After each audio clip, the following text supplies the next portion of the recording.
So welcome, folks. We've been looking forward to this one for a long time, and it's proved to be absolutely great to begin with. Here's what we're doing. For most of you guys are repeaters, so you know this, but just for those of you who are not, here's how it goes. The key word, the hashtag, is informal, and that's what it is. The gentlemen before you have agreed to the ground rules, which are basically these. They're going to introduce themselves and tell you how they got to where they are, if they know. And then the question at hand is Cleveland saturated with restaurants or not? They're going to address the question fairly quickly and then turn it over to a discussion with you guys. And it'll go, if it goes like it has in the past, and I'm sure it will. These guys, you should have seen these guys in high school, but I'll get there later. If I'm going to stop it at 7:30 or 7:35 around there, that doesn't mean they've agreed. It doesn't mean that you have to leave. It means that the formal discussion is over, and if they want to stay and talk, they can. If you want to go to a show or out to dinner or whatever, you can. Yeah. Yeah. He hasn't changed a bit. But how about this? I really want to welcome them and thank them for the food to begin with. I mean, holy smokes.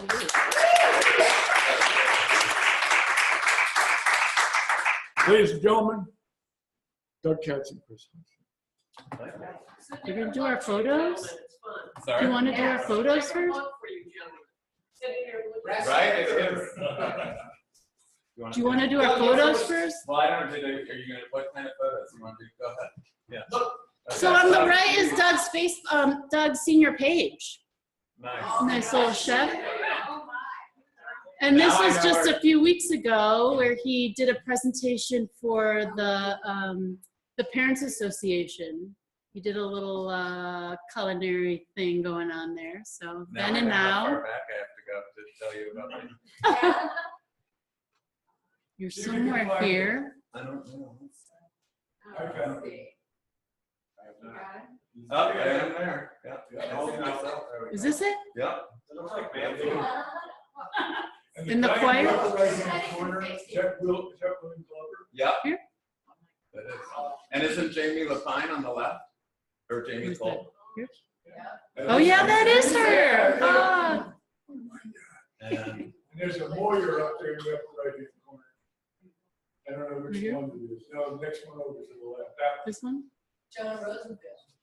That's not, no, Is that Jonah? no, that's one of the lawyers. and then the Lori Slash or Lori Kern in the middle. I don't know if that's really, but it looks like her. See, Here? second row from the back. Yeah. Maybe not. Could be. Rosenfield. There's another one. Doug here on the left. Jamie think- Horsberg and Craig Cogan. I don't know who that is. Who is that? Anybody know who that is? The guy, right? Yeah. I don't know. It wasn't identified in the yearbook. I remember. You know. He wasn't identified here? Nope. Got Those I some. recognize. Got your kids here. Maybe, yeah. In an email exchange preparing this thing, Chris said that one of the things that he was bringing was an appetizer called Hanky Panky. And Mr. Katz here said, wrote back and said, what's Hanky Panky? And Chris replied and said, you have 3 kids. Only 2. 2. Only 2. His wife has 3 kids. Yeah.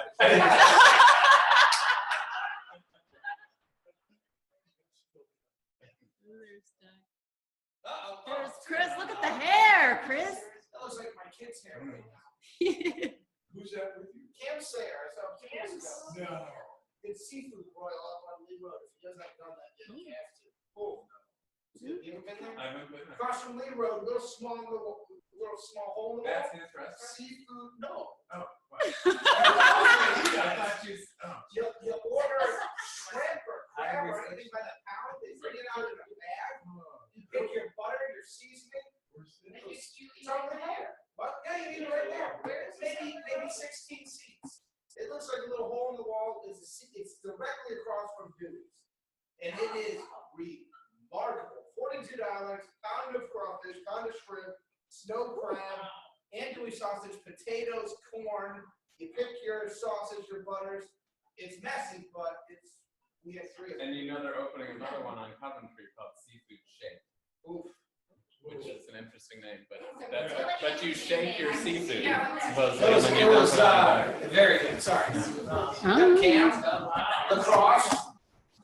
Yeah, lacrosse, you're a soccer player too. And this was an interesting picture on the right. Join the cheerleading squad. That is correct. I didn't even know we had cheerleaders. That's not our cheerleaders. No, that was the opposing team. Where did you get there? Some basketball I thought he games. was a sure. That cracked me up. Yeah. I knew how to play chopsticks, so that's about it. I like that for you. There we go. So I guess I'll start, because this is the photo. That one up on the left-hand side is my beautiful wife now. Of course, I'm class of 04. I'm trying to remember. Jen. The other one's my sister, Kate. I started cooking when I was 14, and she was 12 at the time. I started my first kitchen job at Lopez on Lee Road. After you were there, I wanted to buy her a guitar. And my parents told me I had to go cook or I had to go get a job. And I happened to be a busboy there, and I started working. Eric Williams was my chef. He wasn't quite as nice as he is now back then. But that's really when I fell in love with cooking. I did it all through high school. After lacrosse, I head off to Lopez. On the weekends, I'd head to Lopez. And fell in love with it. My 16th birthday present was private cooking lessons. I was a closet cooker. I don't think anyone I grew up with or any of my friends on all these pictures knew that I actually loved to cook. But I did. And I graduated high school. Parents moved off to Arizona. I tried lacrosse scholarships. Tried 4-year school. I'm very bad at school. I have a teacher right here that can back me up on that. I'm just not good at classroom school. So I popped around actually from quite a few colleges. Ended up out in Arizona, followed my parents. I said they were trying to get away from me.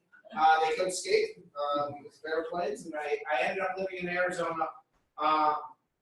And I didn't do too much with my life for a little while. And I remember my dad's doctor, he called me in his office one day. I was 20 years old.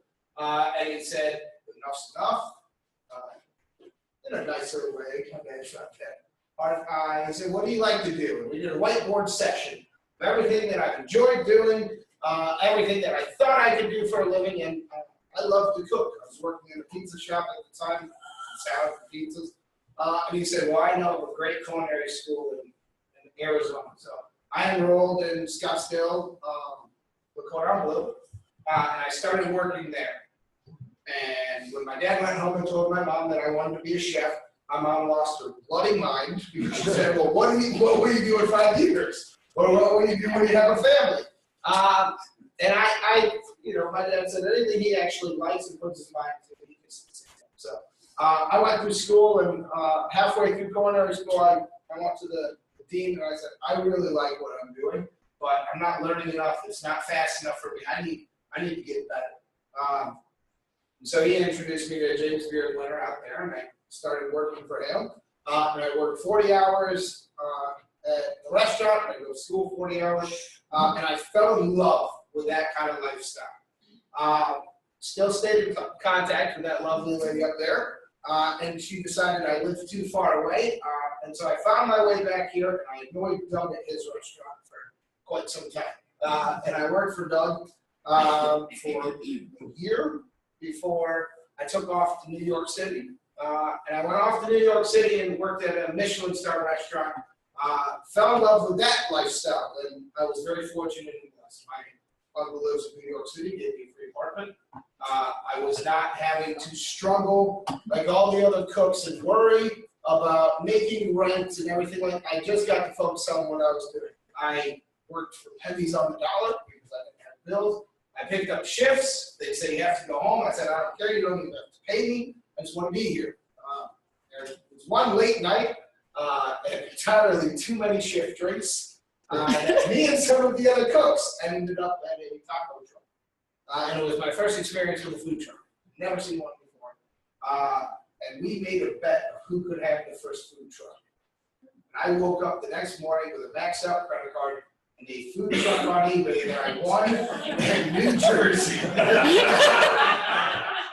And so that day for me, I had to go to my uncle, my aunt, and let them know that I really thought I was going to open a food truck. But again, it was saying, look, my mom gave me. My uncle's, this kid cannot relate to me.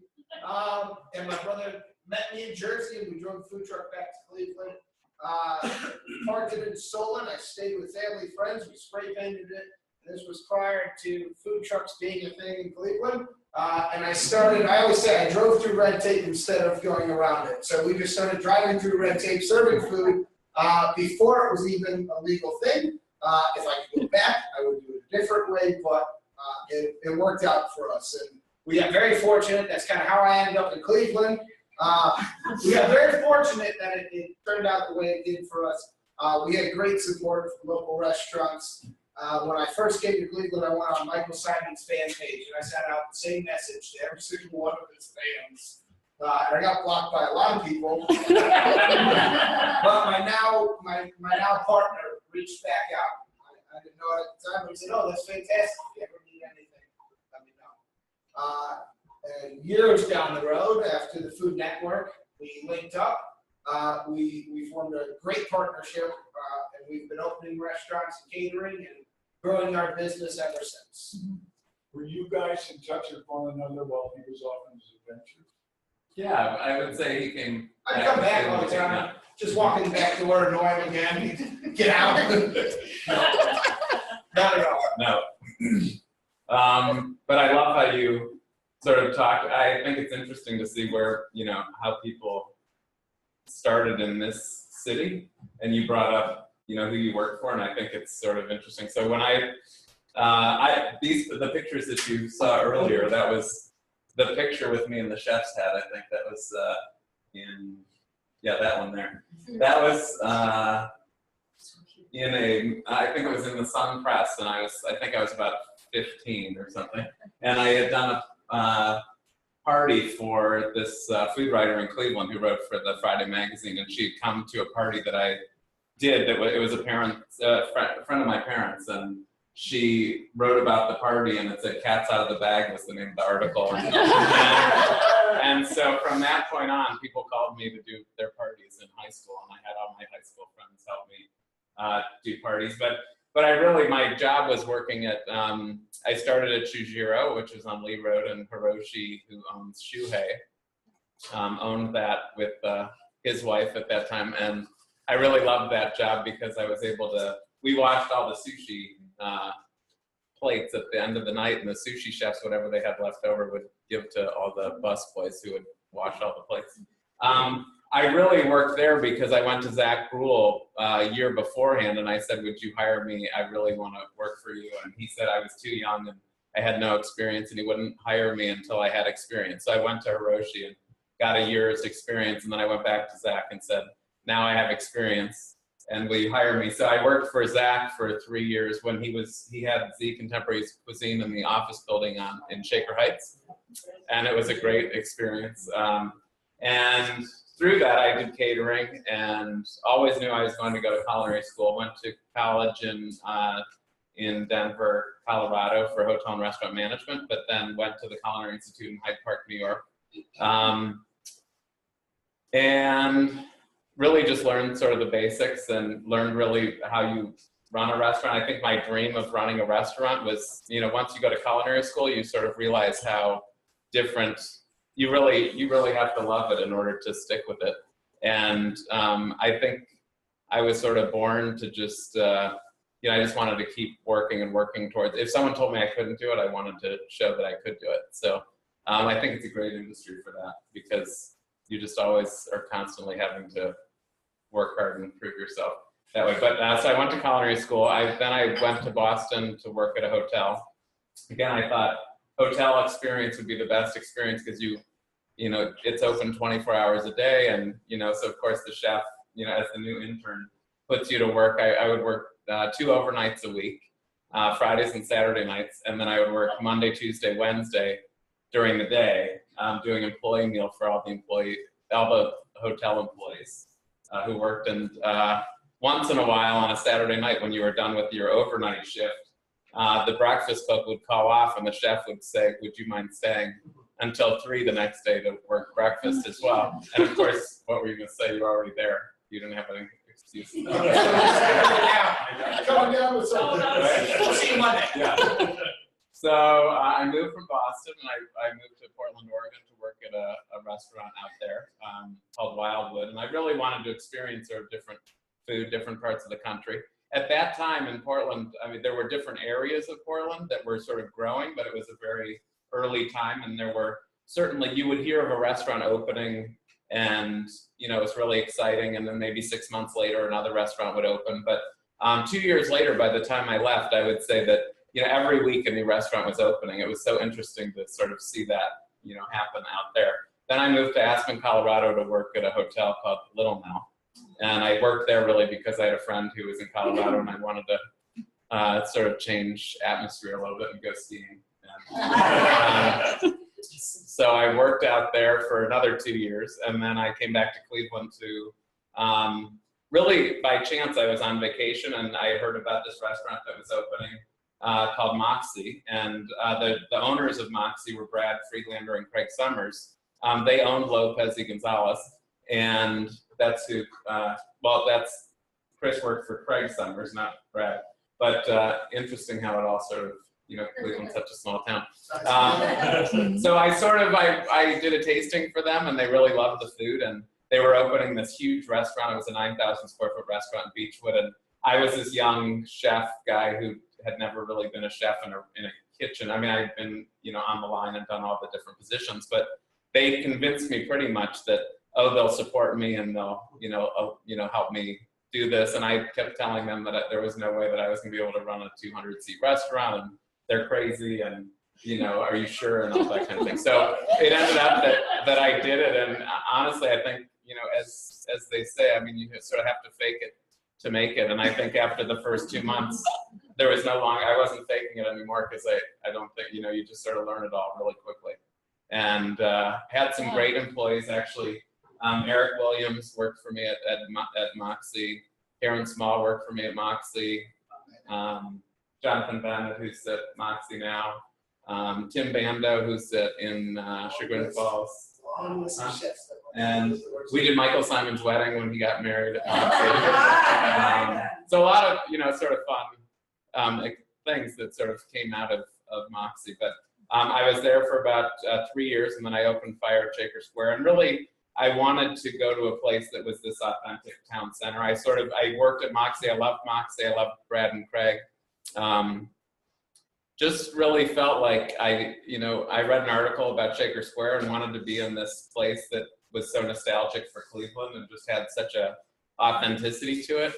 And I felt like it just was calling my name. And I lived in Cleveland Heights, and I thought it would be closer to work and just a lot of fun. And at that time, I think I knew, I was naive enough, I think, to sort of do that. And now I actually look back 16 years later and think, if I knew today what I, didn't, I would never, I feel like there have been way too many things that have happened in the 16 years that I would have, I don't know that I would have ever done it. But I'm certainly happy with, what has evolved, and I love this, and I would never do anything else. And as Chris, I'm sure, goes through, after 2 weeks of maybe not doing it, you're just, dying to get back into it and do it. But so that's sort of, I think, we have a huge catering business, I think, really based on, my teenage years. And that's a huge part of our business. I have this spice company, which is really a fun thing for me. I really want to travel a lot, and I want to explore the world. And I think by, I really love cooking with spices. Fire has a tandoor oven, an Indian clay oven we've always had. And I've really just become interested in the flavors. And, I just think spice adds such interesting character to food. And I think today, there's such health aspects to it that can really make your food taste great and do some great things for your health. And so, you know, it's my ticket to get to India and to get to, you know, Southeast Asia and all these different places. So I figure I had to start that so that I could sort of start learning about the other cultures and the food cultures. But I think the overall discussion is about the saturation of restaurants. And I think it all starts from, we're all passionate when we start out about running a restaurant. We want to have our own restaurant. And I think in Cleveland, you know, it sort of just is like that domino effect. As you sort of heard Chris worked, you know, for certain people and I work for certain people, and you sort of see that family tree.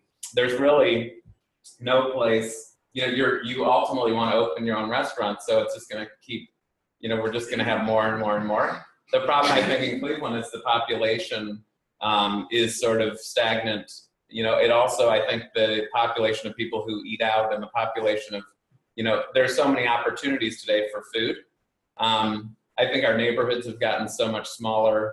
You know, the pie is cut so much more. It used to be, when Moxie opened, we were the only restaurant, I think, that year that got any publicity for being open. And I think, 42 restaurants open last year. yeah, and How many? 42. New, that's just restaurants that would be classified in our group. yeah. That's not mom and pop shops or anything like that. That's 42 new restaurants. And Okay, even but I on, have a question. yes. Restaurant failures are in the first year are the biggest known failure for investors, right? Yeah. So when you both have your own restaurants and then you expand to other restaurants, with all the other ones opening up, how do you feel confident in doing it? Well, do you want? I mean, I think you have more experience in that. I'll tell. I would say that with the diner, I was sort of cut off, you know, at a point where it actually was lucky. I think because for me, I feel like catering was our focus. And well, so I expanded and I bought the diner on Lee Road, and so I ran it as a bar, car, and a diner. And that restaurant, though it was great, it was not a profitable venture. I would say I made about $500 every quarter in terms of business. But unfortunately, when my employees set fire to part of that, and we didn't end up reopening, but we run it now as a catering operation, I feel much more comfortable having one restaurant and doing other things sort of on the side, whether it's through the art museum or through the spice company or through catering. I love sort of doing these things that sort of build the brand, but I don't have all of these different places that I have to go to. And I feel like I have better control that way, but it's definitely not how you know, like, I think your energy sort of guides you to, okay, I've done this, now I want to do another one. So. There's an itch. And also, well, you finish one, there's an itch. But also, I think it teaches you too, there's only so much profitability to a restaurant. I think people see a restaurant on a Saturday night busy or a Friday night, but you never see it. When you're hungry, everyone else is hungry. When you're not hungry, you know, so, and when you're not going out on a Tuesday because of a snowstorm or a Wednesday, or you somehow think that whenever you're in the restaurant and it's busy, that it's always busy. But it could be that only in that 10-minute period, you know, all the tables are full. So I think you have to think, I think a lot of times restaurants expand because you are sort of on the cusp of profitability, or you are, you know, and you want to get bigger in order to, you know, be able to have more volume so that you can get that extra 5% or 3% at the next restaurant, you know, to support. So I in the last year have transitioned into a very different position than what I'm used to. It's been a tough year for me. I admire guys like Doug and Dante who are in their restaurants every single day. I have maybe spent 15 minutes in Hodges in the last month and a half. We, over the last 3 years, have built 5 restaurants, a catering company, a golf course, a consulting company, and to keep up with that growth without closing places or slowing down, we have to be business guys first, which he's an incredible business guy because I know he looks at every dollar. I remember if I lost an invoice, what he would do. But me and my partner focus strictly on business. We spend our time in the restaurants. So we have 8 restaurants, we have a catering company, we have a food truck, we have a golf course, we have a consulting company. What are the names of the restaurants? Welshfield Inn, Washington Place, Sabreo, Inn 216, Green Rooster, Hodges. I'll give you a card. They're on there. But it's you mentioned bank debt and everything like that. There's 2 things that put restaurants out of business. Poor operations, not knowing your clients, and debt. If you have too big of a nut to cover, you can't do it. And a lot of guys go into, and I was almost one of these guys, go into a situation where you take on too much debt and you don't possibly have a space that could ever cover that much. I almost built close to $1 million restaurant that would have sat 50 people. I don't even have to look at him to know that he's probably rolling his eyes like, why would you ever do it? You can't possibly do enough revenue to cover the debt that you have to do. But there's not a lot of chefs out there. It's the shiny of, I've been an executive chef, I've been a sous chef, I want a restaurant, I want to do my own thing. I want to share what I have with everybody else without realizing the business and the financial part of it. And a lot of times guys take on way too much debt to be able to support themselves, be able to do these restaurants. That's why you see restaurants close. That's why you see, what was the place in Gordon Square that closed after 3 months? Arcadia. $1.5 million build up, closed the doors in 3 days. Or sorry, 3 months. I heard that's what it was supposed to be. I think it was 3. 3 months. It's supposed to be 3 million. Okay. Was it? I think it was 3. It was supposed to be 1.5. Closed in 3 months. Yes. They closed in 3 months because the investor doesn't see the money quick enough, and what do? You cut your losses. You go the other way. And that's what's difficult with so many restaurants. And when you talk about saturation, is that there's a lot of guys that think it's an easy, fun, interesting business. This guy owns a lumber yard. It'd be a great time to take my guys and have some beers or a glass of wine, without realizing the amount of effort, energy, looking at numbers, running numbers. He gets off the line, he'll go look at his books or his P&Ls and try and figure out why food cost was 1.2 high, because 1 point over the course of a year on $2.5 million, that's a lot of money. That's another person's salary, or that's what pays your rent, or that's what keeps the doors open. There's a lot of guys that don't think about it that way. I want to serve this steak, and I think this steak looks like it should cost $35. I'm going to charge $35. Well, guess what? If it's certified it's beef and grass-fed or whatever it is, and it costs you $20 to put on the plate, you ran a really bad cost and you're going to go out of business. So that's the difficult thing, I think, about all these restaurants opening up. I don't know if it's oversaturation, but you see them open their doors and then they close their doors quickly because they're not great operators. And then for the great operators, what I feel is that it's just 5 people here.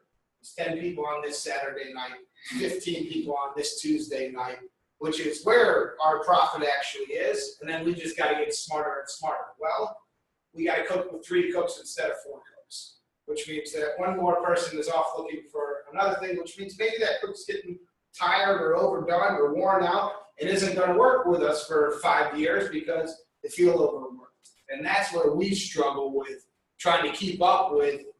The grass is always green. Cooks are always going to leave for something else. Cooks are no longer making, I would have killed for $15 an hour back when I worked for you. Our dishwashers, we pay $15 an hour at some locations because we just have to keep them. Because we have to keep them. I'm sorry. I don't mean to interrupt you, but you said that in the last month you spent 15 minutes in the restaurants. Okay. I think it's important. It's fun to go to Fire and Doug is there. Yeah. It's fun to go to Provenance and Doug is there. And I think that's important too. It's very difficult to build and grow. I have 4 chefs that should be corporate chefs. I can't make them corporate chefs until I have more restaurants that pays a management fee that allows them to be corporate chefs, and they deserve to be corporate chefs. What's that mean? They deserve to go to the next tier. They're making $65,000. They deserve to make $80,000. They deserve to make $90,000. They deserve to have their name on a restaurant. I've already had it. I'm very lucky that I've had it. My job now is to try and give as many people a solid, consistent job as possible that pays the best living as possible. And do I miss cooking at Hodges? I do. I walked in there during the Cavs game, and I missed that rush of cooking all those burgers, but I can't keep giving other people the opportunity. I had the opportunity in the past. I can't give other people that opportunity if I stay at one restaurant. And I'm a happy person, but my job is to grow the company and keep other people being able to pay for their kids and pay for their kids' college and growing up the chain. And then they'll break off just like I was able to from other people's restaurants and open their restaurants. And maybe we'll fund it or maybe someone else will fund it. But at least they'll have the tools, because Eric Martinez can't go from Sombrero and open a restaurant right now. He doesn't understand everything that goes behind the whole business. When he becomes corporate, he'll get to see it from a different level from 30,000 feet instead of being too worried about trying to put the food on the plate. What's the talent pipeline look like, or how has it changed over the last 15 years? I think a good way to talk about that is to sort of look at, so let's see. So when I was at Moxie, I would say when you think of the amount of restaurants that are opening, there was a want to work in a quality restaurant. And Brad and Craig, just like Zach Brule, I think created experiences out of passion. So like Brad he would spend whatever it cost to get the perfect equipment and the best kitchen and the best, finishes. And Craig would keep him sort of, in line and say, you can't do this, you got to do this, and but I would say the two of them really gave people so many chances to work in an atmosphere that was professional and that sort of developed professional people. One thing I'd say is Brad, someone could leave him because they didn't show up for work because they were drinking too much. And, a month later they would come back begging for a job and Brad would rehire them and give them a second chance. And he continuously sort of did that for people that, a lot of people wouldn't, do. And I feel like in a way, what he did was he built sort of this family of people that he could rely on. And I think today there's just too many restaurants opening that what ends up happening is all the people that were trained well in these, one or two places that would open, and they were trained by chefs that were 60 years old and then 50 years old and then 40 years old. What ends up happening is the more restaurants you have, the more diluted the education becomes and the more diluted the population is. So you can only, like in my restaurant, to find a line cook, I'm really finding maybe a dishwasher level person that I have to train to become a line cook. And invest and pray to God that they don't get an offer for $1 more. And I have to say, as a chef, you could, as a line cook, who had never gone to culinary school today in Cleveland, you could pretty much get a chef position with a developer who's building out a restaurant or who wants to do a restaurant. If you go and you say, I'm really excited, I love cooking. If you did a tasting, this chef may have line cook credentials, but they would be the chef of this new restaurant because that's all you can find. And what ends up happening is that developer realizes really quick that they're losing $30,000 a month, and they bet on this person that they had no idea whether they could cook or not, and they had no skills, and they don't have the respect of the rest of the kitchen staff. And so I think today we're in a much more dire position in Cleveland where you're just, an example too, but a month ago we needed 4 employees. And we put an ad out there for the 4 employees. We hired 4 people it took us about 2 weeks. Maybe 10 days ago, all of those people that we had hired either didn't show up, weren't qualified. Pretty much we were starting from zero again. We now have 4 more new people that are in there that we're hoping will hold, but it's sort of that you could look for one person for a year and not find the right fit. At the art museum, when we opened, we needed 80 employees when we first opened. And what ended up happening is about 6 weeks before we opened, we started promoting the fact that we needed employees. And up until the week before, we probably only had about 50 employees. And we still, when we opened the art museum, we probably still needed 20 employees. And so it takes you, think of how many, it would take us a year to even just build that. So you as new customers come into that experience and you say to yourself, this food's terrible, but you don't realize that it's not it's not what you wanted to happen or what you meant to happen. It's that, you know, you're just not prepared for the opening. So then do you just close and then 2 months later you reopen? Or do you keep looking for people that aren't out there? Or do you bring people in? So there's so much that when you go to a restaurant and you say, oh, the food wasn't great tonight or it's inconsistent, it's really based on the labor pool that we have and the ability to train and the ability to sort of keep that consistency. So Is we're, that because of too many restaurants? Yes, for so sure. we're in a, But that we're, sorry, no, so Yeah. we're in an interesting boat. I spend 3 days a week in the test kitchen with my business partner. We're there because we're searching for new products that the lowest level employee could handle, work with, cook, and still make presentable, enjoyable, and give you the value that you believe or that you should have with the dollars that you spend. There's the days of having a chef break down whole salmon or whole fish. I don't know of many chefs, unless we do it, that you could hand over a whole fish and say, break this fish down. And they'll break it down and have good yield and good cost and not throw away half the fish because they butchered it and bruised it. It's finding whole fish today is struggle. Really, because the fish companies don't even supply it because they know they don't have the customer that can buy it and break it down anymore. That makes it more expensive too, right? Yeah. If they send it to you. And so you watch, we have watched, I would say, I'll use an example. I still plate my bok choy like a palm tree. I still plate it like a palm tree because he used to do an Arctic char on top of a chowder, and the bok choy had to sit like a palm tree, and he would look at every single dish, and he would say, it doesn't look like a palm tree. He would make it like a palm tree. You don't have that level of chef in there anymore that can touch every single plate and can watch every single item. I'll get another example. Matt Mitro, who's the chef partner up at Flower, great buddy of mine, old roommate. Me and him talk once a week because he's struggling right now with his numbers. And he's like, well, what do I do? And I said, well, you got to focus more on the numbers. And he says, well, what about the food? And I said, well, you have to pick and choose. Like, you can either serve great food and you're not going to get your paycheck, or you can watch your numbers and have good food and you'll be able to grow your business. But there is a horrible, horrible gap right now of restaurant owners that have the training and that have that level of desire. I would love to cook every single person in a meal. I would. It would be amazing.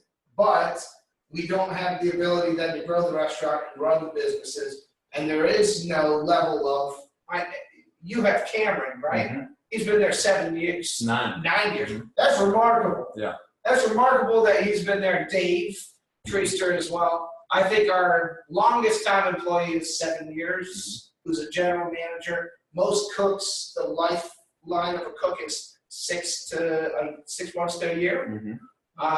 Most dishwashers, 2 to 6 months. Most servers, depends on when the next restaurant that's hot's going to open up, because they'll make a couple more bucks there. But you used to have servers that were with you for 6, 7 years, and you would go. I still follow a server that was at Fire. His name's Mark. He's at Red Downtown. I still go there because I used to dine with him at Fire. You create that. You have that mentality of feeling special, of feeling connected to the restaurant. Like you said, you go in and you love to see Doug. If Doug was no longer there because Doug was opening new restaurants, part of that experience would die a little bit for you. And then those cooks wouldn't be able to keep up the standard that Doug can do, but that's part of growth, and that's also part of, if Cameron got a better offer next year to open a restaurant, and they open a restaurant, 2 of the cooks that are at your restaurant are probably going with Cameron, and there's this big, while Doug's going like this on the ladder, he's got to come 5 steps back down just to make sure that his little baby is still taken care of, and he's able to retrain someone to step into that position.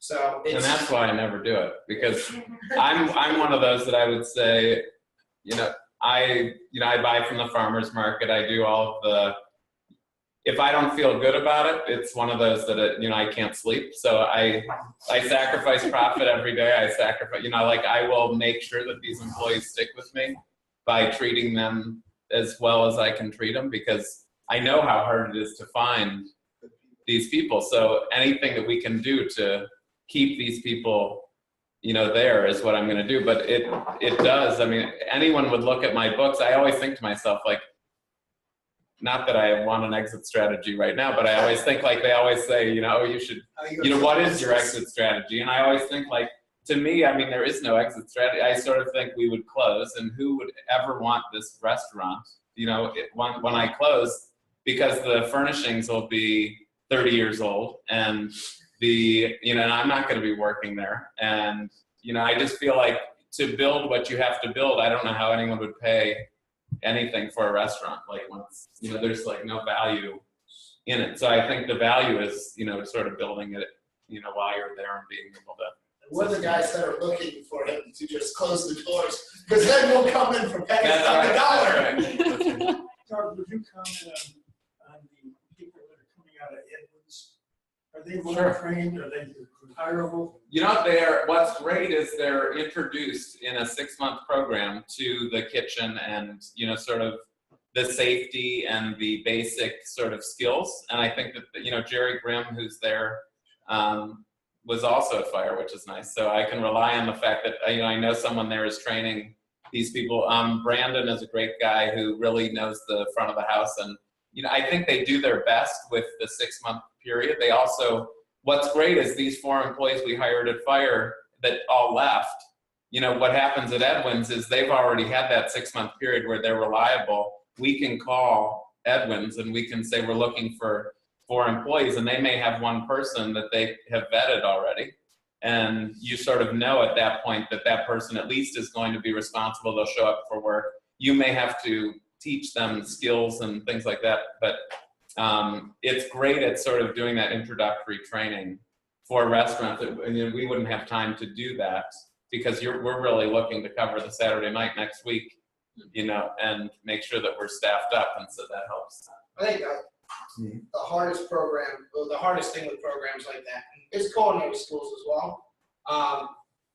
It's not as much real life kind of experience. It's not that we have 7 Edwin's employees working with us. They come out and there's 12 people on a line on a Saturday night, and you're responsible for 2 dishes. To then go to a Saturday night at Fire where you have to cook the tandoor and call tickets, and there's a lot more stress and a lot more learning to do, mainly just speed and, when do you fire something? How do you do it? And that's the main thing you have to teach, whether it's a culinary student or someone from Edwin's. You just have to teach them a sense of urgency. Mm-hmm. I think that's the only issue I see with someplace like an Edwin's. And I can't say that, not to hold you. We did have someone from Edwin's about 2 months ago who came on. They were doing a great job for 2 weeks. They worked for us, and on a Saturday night at 8 o'clock, pretty much couldn't handle the stress and then left. And then at 8, I went back there and I could hardly do it because I hadn't done it in a while. But I mean, to have someone leave at 8 o'clock on a Saturday, I'm not saying. You just find the apron outside. I've had one of those happen before. But I mean, that's what you're trying will never happen, because to have someone walk out at 8 o'clock on a Saturday night, that just, you have 200 people in your restaurant, and that one person, you just sort of. Your steak now takes 30 minutes, right. Not 16 or 17. You're not happy with this spirals. I'm thinking about young people who are going to need not only the hands-on skills, but intellectual business skills. Where do they learn that? Do they learn that in school? Honestly, I think I think a lot of it starts in the family. I think a lot of it, it definitely starts in school too, but I think it really, either being shown through example or having the opportunity to have these experiences when you're young, where you're able to really see how people do things and to focus in on them when you have time. I think the biggest problem is if you don't know it and you jump into it and you think you can learn it, that's when it's a little too late and you can't manage all of those moving parts. And I think that's when you don't handle things professionally, or you don't watch your numbers, or you don't, I think you have to somehow be able to manage these things when you're able to manage them, and then you can manage all of it. When you need to. The younger generation is challenging. I joke all the time that my generation is going to ruin, the industry. I have this theory that Facebook, social media, cell phones, everything, we want instant gratification. We're not willing to work for anything anymore. We want to instantly know everything, and then we instantly think that we know everything. And it's a very challenging mentality to break. And I have a 2-year-old daughter, and I watch it with all of her friends. We go out to dinner, and we're out with friends, and they plop an iPad in front of their kid. My kid, I call her a hellion. She's not. She's interested. She wants to learn. We don't put an iPad in front of her. She wants to touch things, see things. What's that? What's going on? And that doesn't happen very often. It's been kind of a slow progression downward. We're addicted to our phones. We're addicted to just instantly knowing everything without having to worry or think about it. I remember in his English class, I started being able to have spell check. I didn't have to spell anything. I don't know how to spell things still. It doesn't have to deal with food. I don't know how to spell things. I'm one of those bears kind of guys that I'll misspell it every single time. But on a greater scale, we see it more and more kind of today. It's this instant gratification, this frustration of if it's too hard, I'm not willing to put in the time, or I don't want to put in the time to be able to figure out and learn it. And to combat that, which is what I think you were asking, yes, how does it start? We identify young cooks very early on that have the cooking skills. And we say, if you give us time, we'll teach you. The executive chef at Hodgson is 23 years old. He knows nothing about food costs. He knows nothing about P&Ls. He knows nothing about the business side of things. Kid can cook. And the kid has an open, willing attitude to want to learn. And it's okay if we come in there and we bust his chops and we get down on him, but we also teach him about all these sort of things. He's going to be with us. He's been with us for 2 years, and I identified him as a pantry cook. And I said, dude, you're going to go really far. What's your goal? So I want to be an executive chef. And I said, well, if you stick with us, we'll teach you everything that you need to know to be able to do it. That's the investment that we can make, but you can't do it for every single person. We've done it for a lot of kids in the past, and just too much. They didn't want to deal with it. They don't want to look at the numbers. They don't want to take the time. He has anxiety. He does. He can't sit down for more than 15 minutes. Well, he's gone and got medication so that he can sit down with us for an hour and a half because he's willing and wants to actually learn. So half of it is on us to be able to provide the information and share. And we're an open book. We're an open book company. You can know exactly how much I make, how much my partner makes, how much the company makes. You can come to us and say, hey, we are really profitable. I want to raise. And we'll say, no, okay, touche. You can have one because you helped us do that. But he made the commitment back to say, all right, I'm really good at the kitchen. And us ADHD, ADD guys are really good at the kitchen. But he said, I'll go get medicine so I can sit with you for longer than 15 minutes to actually learn the other side. And I know it sounds funny, but I had to go, I stopped taking ADHD medicine. When I opened restaurants, a partner did the same with me. He's like, hey, you need to be able to sit down for more than 15 minutes and carry on a conversation and think through things and slow your brain down so that you can look at the bigger picture.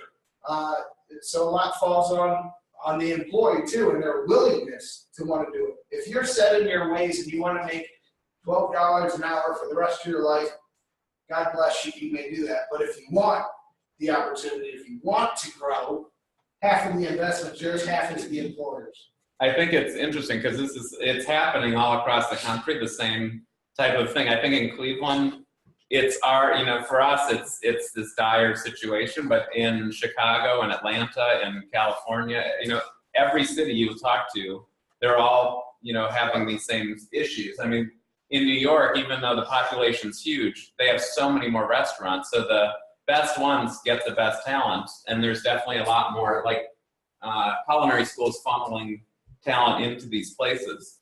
But I think the sad thing about the industry is that, when you think of someone, there were chefs that were 75, 80 years old who had worked their entire lives in the basement of a hotel, working from 16 years old up through, 50. They became a chef of this hotel, of this restaurant, and they worked in it until they were, 75, 80 years old. That's a chef. That's someone who knew every single aspect. They did every single thing. They trained, they had apprentices. And unfortunately, our industry has changed so much. But I think the world has, changed so much, unfortunately. But that's sort of what I would love to, you sort of want to just slow it all down and stop it all so that you can do that. But I think it's sort of, It's not different than any other business. So for instance, when you say that you want to train all of your talented chefs to be a corporate chef, so I'm in charge of education at the Arboretum and the Botanic Garden. If I wanted to train everybody who teaches for me, what? She's doing.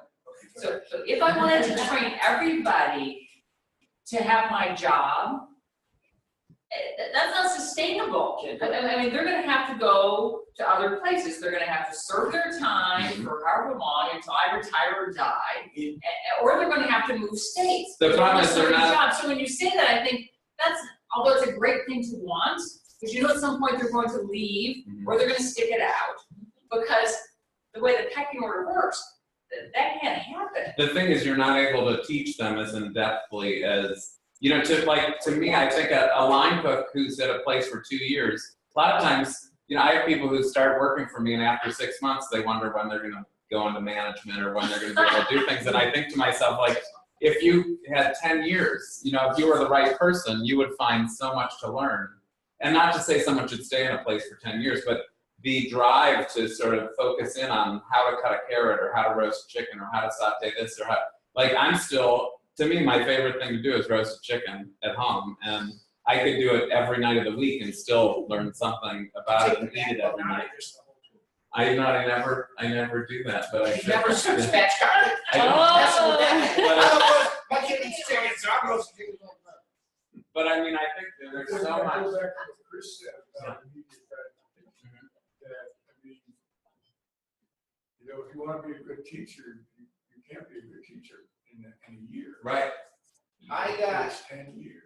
I was, and I tell a lot of people this, and I have no shame in admitting this, I skipped a lot of steps. I had instant gratification. That's why I can look and say, this is what I see, because I was one of those that was very blessed and very lucky. And I had 3 years of wanting to beat my head against the wall of having to try and play catch up. And I'm still so far behind a lot of guys that have put in the years and years. And I had overnight success almost. I did. And I was very blessed for that and very lucky for that. And I still probably roasted chicken wrong. We all do. But I still make mistakes in business, and we all do. But the difference that I see back then, and maybe it's because it was just the knowledge that if I fail, every single person around me that I'm employing, I'm letting down. And that's what kept me up at night, reading books and learning and trying to catch up and make sure that we kept plugging along, is that a lot of people just are like, all right, I don't want to roast a chicken. Let me go to the steak restaurant and see if cooking a steak's easier than roasting a chicken. And that's a difficult thing, and that is reality. And right now, one of the other killers is not getting kind of the flow of people that want it. We're at a 10-year 9-year all-time low of kids going to culinary school or trade schools. You know why that is? The economy is really good. I don't care if you have a culinary degree to come work for me. I just need you to come work for me because I need you to cook or wash dishes or serve a table. When the economy's bad and there's not as many jobs, what do? trade school, you learn a craft, you learn an art. You join the Army, you have to have a skill set that the employer wants you to have. So a lot of times too, we're now faced with getting kids that have zero cooking ability or were at Panera Bread and decided that cooking looked like it was fun, and it puts more weight on his shoulders, weight on my shoulders, weight on my executive chef's shoulders, which means less time for them to be creative, less time for them to watch the business, less time for them to break down a fish. I have to say too, I think high schools and junior high schools even, I think for a long time home ec was sleeping our schools, and I think to me, like, what would be the best thing is that schools start putting kitchens back in and teaching these kids, because who knows whose passions, that would, develop. And at that age, you're still not having enough time to learn everything you would need to learn. So to think of like doing your own food service, and having students help do that. And I think this is the type of career that you really need to sort of make it this, you need to focus on it every day, just like math or, So our required reading suggested that there's this hollowing out of restaurants in the middle. Like, they're going to be high end, or what they call Fast casual. casual. Casual or common. Fast casual. Yeah. Where's Cleveland in 5 years? Is that what's happening here, or is that happening in bigger cities? It's starting to happen. It's just on our scale. I mean, it's true that this is what's happening. It's interesting. Does anyone know Crew Uncorked? Have you heard of that restaurant? Okay, so that's opening across from Flower. I can't tell you how many millions they've spent opening this restaurant. 3.6. Okay. There's 2 seats. There's one at 5:45 and 8 o'clock. You can't even go to the bar if you don't have a restaurant. So that's the high end. I live right down the street. I drive by and I'm like, what are you doing? No, unless you have a reservation. And I feel like when you're talking high end, I don't know how I think that's so high. Like, I don't even know how they're gonna make it, but I think of Giovanni's, I think of these places as the high end. In Moreland Hills, and you're out of business. But I think that gatekeeper's gone. if you think, about the French restaurant? yeah.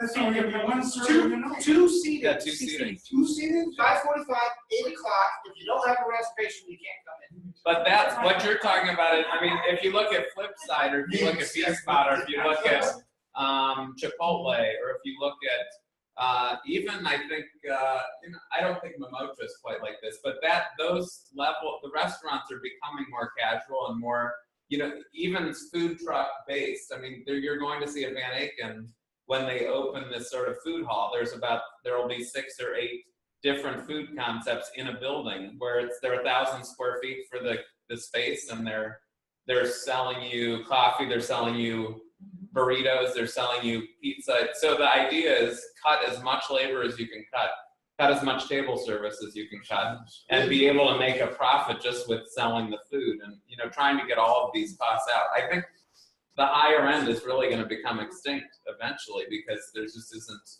a want to sit for 2 hours, or to, people want that for an experience, but how many times are you going to go and do that? It's like going to, my generation also doesn't want to sit. Right, and can't sit. They don't.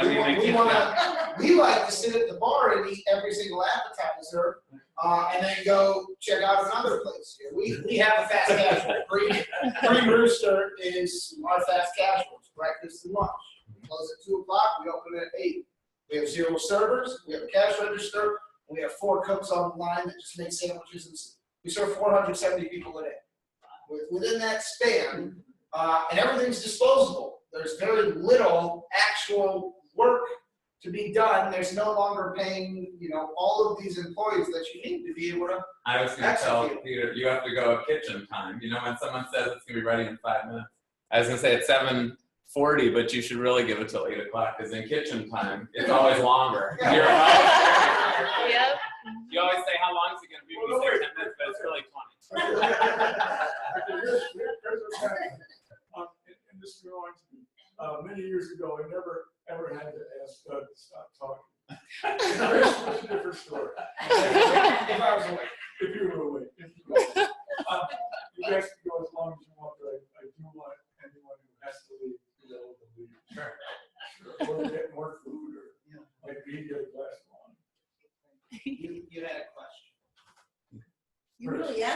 I was wondering your feelings between the large chains and the, what would you call it, independent restaurants.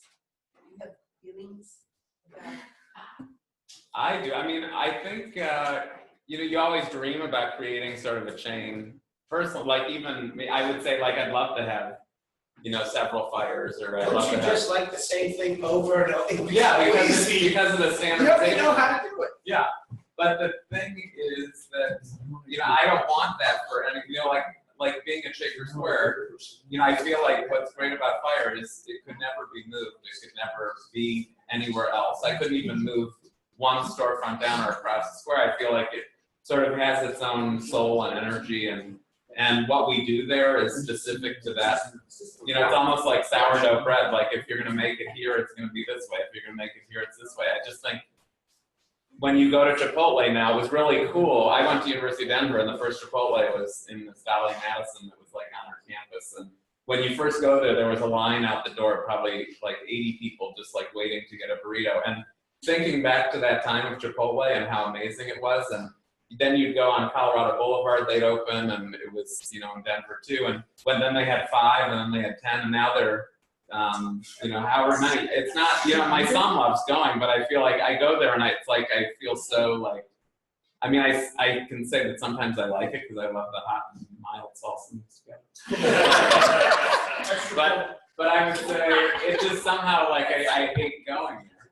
But I loved it when it opened. It was such a great idea, and the guy who owns it, I mean, when we opened Fire, he brought in Nyman Ranch to eat lunch at Fire, and they talked about how they were going to use Nyman Ranch for their Chipotle food in this area, and you know, we were using Nyman Ranch in our menu at the time, thinking that was like so great. And you know, just I think your goal is always to grow and grow and grow, and so ultimately you want to become sort of that large.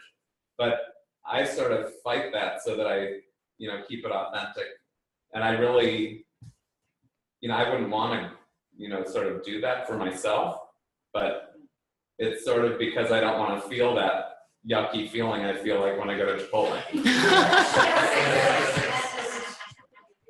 have a question. At the Culinary Institutes, do they teach you about the business side at all? Not really.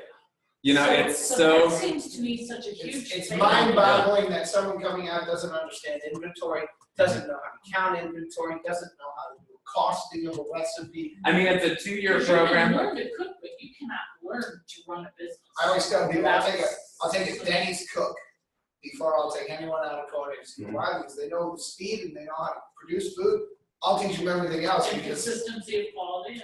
Now they do have a 4-year program now, and I would say that they're, you know, definitely giving that option for people to learn more of the business side. But the way the program works, it's either a 7-day or a 3-week class, at least at the Culinary Institute. And so you're taking nutrition for 7 days, you're taking food history for 7 days, you're taking skills class for 6 weeks. So, you know, each class is so quick that you're really just, it's like you're skimming the surface of everything. Yeah.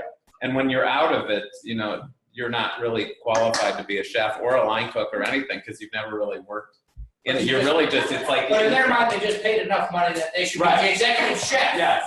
of the Ritz-Carlton. And you know a lot more. I mean, you leave that school and you think, God, I know so much, and look at all this. And I you know the think, 5 mother sauces. Let's go, actually. but like anything, I think any career, you sort of, I feel like I know so much less now in my career than I knew 25 years ago. I thought I knew so much, and you know, but now I feel like, you know, you get more like, oh my God, I could do it this way, I could do it this way, I could do this. Well, I actually have the same question as Malcolm, but the other thing is that do you learn a lot of food science about what works together in terms of tastes or colors when you put vinegar in with cabbage and in terms of fluid? Do you learn that kind of thing in Culinary culinary school? school? Or No, you learn how to boil an egg. I think today there's. What about roasting Yeah. the chicken? Not well. The nutrition. So yeah, well, I'm a dietitian, and my undergraduate degree is in dietetics. And in dietetics, we have to learn food science and research and all that kind of stuff. But I think you guys should be looking towards dietitians who have to take accounting. And you know, yes, it's a different grouping of people, and they have different expectations, perhaps. But somebody who's gone through a dietetic internship or an undergraduate program really is a compliment to you guys. Mhm. So.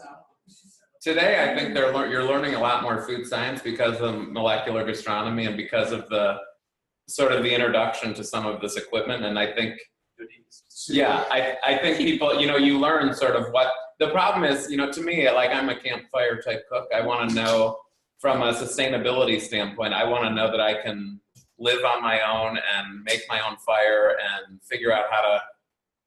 Not that I'm going to go kill my bird or whatever, but I feel like what you're learning in this molecular gastronomy is all the science and all these, you can put this in this to make these little caviar balls, or you can, in a way that you're either science-minded or sort of maybe art-minded. And I think you're right, having that balance. You also have to have the administrative, the accounting, the bringing in, the 500 pounds of potatoes and making sure that your numbers are right on your receipts and all that kind of stuff. That's true. I think it's good. And yeah, I Being a chef really isn't as cool as I thought. Well, I would say that. It sure doesn't sound good. But I think it's a misnomer. I think what you bring up is really important. A lot of people think that we are, as chefs, do everything. And I think that it is an entire team. We have 50 employees at Fire.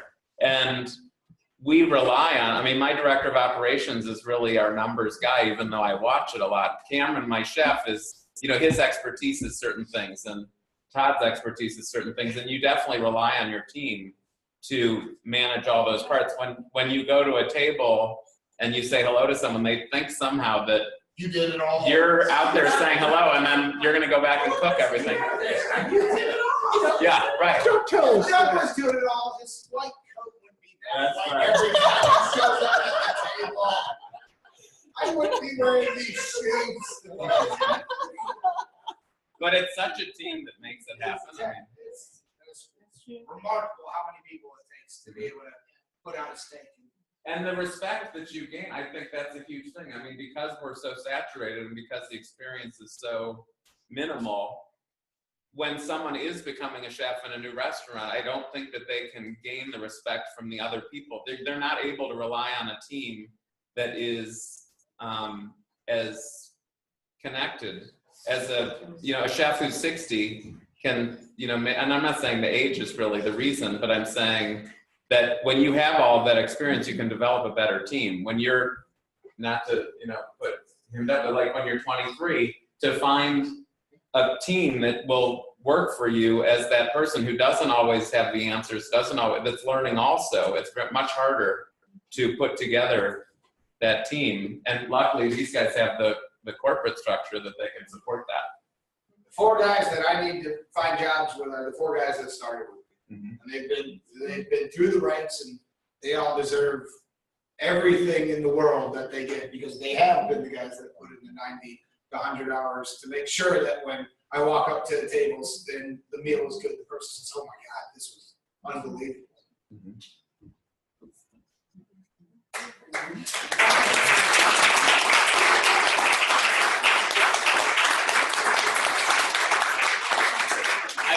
I feel like we didn't get enough perspective on, I don't know if you want, if everyone's done it, it's good, but I was going to say from the articles or I'd love to hear what anyone sort of has, thinks about the sort of the saturation of restaurants, or has your perspective changed, or what did you think when you came in terms of the restaurant industry, and what maybe, anyone want to say anything? Do you guys feel it's oversaturated? I think that you always find your favorite restaurants and people that you enjoy. We tend to go to independent restaurants and try to help that cause. Mm-hmm. So we're always interested in going to try something new, find something, give somebody a chance. Mm-hmm. But I think we all fall into, we're going here, or going there, or going to Hodgson, we're going to Fire, because we're comfortable there and we like it there. So over the last 5 years, your favorite restaurants, have you felt an impact? Have you not seen your favorite server as many times? Has the food been a little bit different than you remember it being 7, 8 years ago? You hold on to a lot of servers. Yeah. No, I think that, sometimes if it's a little slower or it's this or that, I can, I understand that happens and I can, be patient and wait, but I have not noticed a big change in quality in the restaurants that we. I've seen a kind of huge increase in the excitement that people have about restaurants. Yeah. I think the buzz on the street is kind of remarkably in renaissance. You know, and we've only been here for 8 years, but I've seen a tremendous difference in the way that people are thinking about food, the level of expectation people have for food, and the willingness to go out and experience new ways of either eating it or delivering it to a food truck or something like that. I mean, I think it's a really dynamic kind of space right now. I don't think we're anywhere near saturation. I think it depends upon where you're saturated. It depends upon where you're saturated too. I mean, so for instance, I live in Lake County, so I live in Painesville. So, you know, I come downtown, but I don't come downtown a lot. And obviously, if I come downtown and I say, friends, where do I want to go? I'll get a list of 40 restaurants that I should go try. Some of mine have been to, some of mine haven't.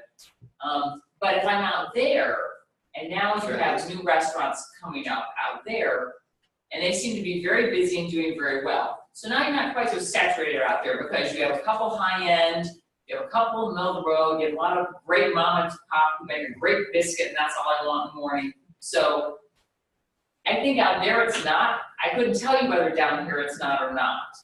So I wonder sometimes if, you know, when you're opening that new restaurant, obviously you have to have enough people who are going to come, so you're going to open in a more out-of-the-way location. You have enough population, they're going to go out often enough to support you.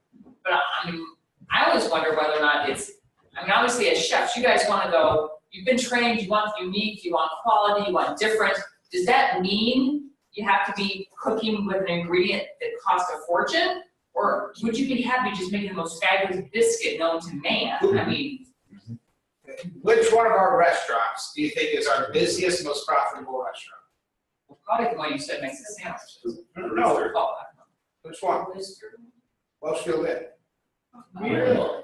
Welshfield Inn does almost double what the majority of our other restaurants do. Because there's no other competition. No, and you wanna know what? Everybody likes hot pie. Yeah. We make a damn good hot pie, and everyone likes pot roast, and we make a damn good pot roast, and there's not one thing on that menu of an ingredient that would scare a single person away, and we sit there and we cook, and I wanna put pickled cauliflower or something, and we say, yeah, put pickled cauliflower in there, okay? And we go, why? That is our busiest, most successful restaurant. But are you a destination restaurant there, or just the same people coming back? You get people driving out off the 422, but it is the same people every single day, and we have the highest rate of retaining employees there. We have the lowest rate of turnover. Most of the people, mom is a server, and the daughter is now one of the hostesses, or the mom is one of the bartenders, and the son's the cook. But that is about the They've been saturation. making the same stuff for 30 years, I'm sure. Those cinnamon rolls are like 100 years old. And never changed. No, it doesn't. Well, and there's, you know, out there is no competition, but it's also, people go from Chagrin Falls where there's plenty of competition, but really good food in a very nice setting with people that are just genuinely friendly. You want to know my least favorite restaurant? My bloody old Hodgson. Because for some reason, we attract we always have to be trying to keep up with the Greenhouse Taverns, the Lolas, the Butcher and the Brewer, and you have a new server all the time. The Butcher and the Brewer opens up, and they're a little busier on St. Patty's Day, so you gotta run over there and try to make $1. And you come back, and there's, in downtown at least, there seems to be not a lot of loyalty, and that's a very hard thing to do. 3 of my executive chefs have now been the executive chefs of Butcher and the Brewer. And it's just, you watch that sort of turnover. One of them's now the executive chef of Noodle Cat, because you get off work, you go down there, you have a beer, and they say, oh, you should totally work here. You get a couple $1,000 more. And then, oh, okay, perfect, yeah, I should work here. Wait, sorry, rambling. But this sort of leads into my question. I've seen a change recently where there are vegetarian choices on menus. It used to be, for example, LA had vegetarian all over. Cleveland was meat and potatoes. This guy's incredible at vegetarian meat. But I think that there's some change over the last few years, offering an option Is there, because people request it? I think many reasons. I think, well, I think people, yeah, either there's diet related. I mean, we're in a hospital community. And so, definitely at Shaker Square, I mean, whether it's gluten-free, whether it's vegan, whether it's vegetarian, whether it's meat only, whether it's, I think for us, we want to make sure we can be everything to everyone that, appreciates what we're doing. So, and we really want, someone to be able to get a vegan dish but we usually only have one or two, or, we're not, becoming a vegan restaurant, but we're also trying to do the meat really well, and we're trying to do the, the gluten-free really well, or the pork, but I think it's definitely, I think there's also a food I think there's a food safety concern as well, and I think people eat vegan and vegetarian because they're worried about the quality of the meat or the quality of the fish or the quality of, protein or I think that's a huge thing, so that people feel more comfortable eating a vegan dish because it's all vegetable. They don't have to worry about the illness, and I mean, I'm a chef speaking. I'm terrible at those things. So 9 months ago, we went out and we hired a consultant. Brittany Angel, she has one of the top selling cookbooks. She actually lives in Cleveland Heights. We hired her to write and teach us recipes for every single walk of life. We needed it for catering because it's huge in catering, because people say we need to make sure we have celiac, vegetarian, vegan, paleo items available. And I'm just scratching my head. I'll spend more time Googling what to make than actually being able to make anything. So we created a complete cookbook-esque on, we all are on Dropbox, or Dropbox, so every single cook can see anything. Hodges, if someone says I need something vegan, they can pull up a recipe, watch a video of her making it, have the recipe in front of them and be able to do it, because it has become such a huge thing. It used to be an aftermath. Hodges' opening vegetarian dish was called 6 veg. It was just whatever 6 vegetables we had.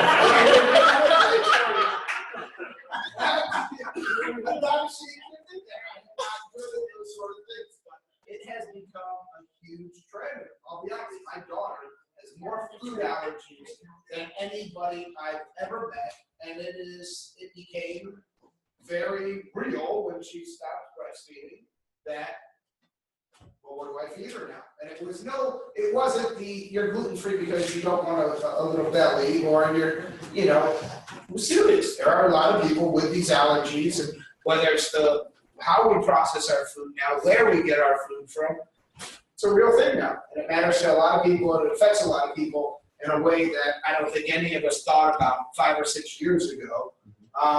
And it made us kind of rethink what we're going to cook and how we're going to cook it, and, be very cautious.